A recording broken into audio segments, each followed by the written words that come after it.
Good morning বন্ধুরা, শুভ সকাল। এই দেখো আমার ইলিশ মাছের মাথাগুলো ভাজা হয়ে গেছে। এখন আমি কড়াইতে শুকনো লঙ্কা, তেজপাতা, ফোড়নে সব দিয়ে দিয়েছি। এটা ফোড়নটা গরম হয়ে গেলেই আমি এবার কচু শাকটা দিয়ে দেব। দিয়ে তারপরে নুন, হলুদ, মিষ্টি আর একটু কালো জিরেও দিলাম, পাঁচফোড়ন আর কালো জিরে। এবার কচু শাকটা দিয়ে দেব, দিয়ে তারপরে রান্নাটা করব, পরে তোমাদের সাথে শেয়ার করছি।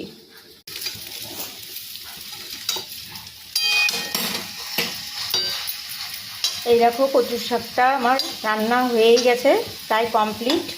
সব কিছু দেওয়া হয়ে গেছে, মাছের মাথা টাকা সব, নুন, হলুদ, মিষ্টি, কাঁচা লঙ্কা সব কিছু দিয়ে এবার কচু শাকটা নামাবো। আর এই যে মিঠুদি এখানে চাউমিন করছে, সব কিছু সবজি দিয়ে ভেজে, ডিম দিয়ে এই যে মিঠুদি চাউমিনটা করছে।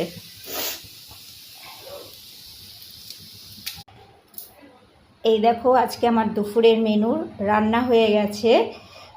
কচু শাকটা তো তোমাদের দেখাচ্ছিলে, ইলিশ মাছের মাথা দিয়ে আর চিংড়ি মাছ দিয়ে কচু শাকটা আমার রান্না হয়ে গেছে।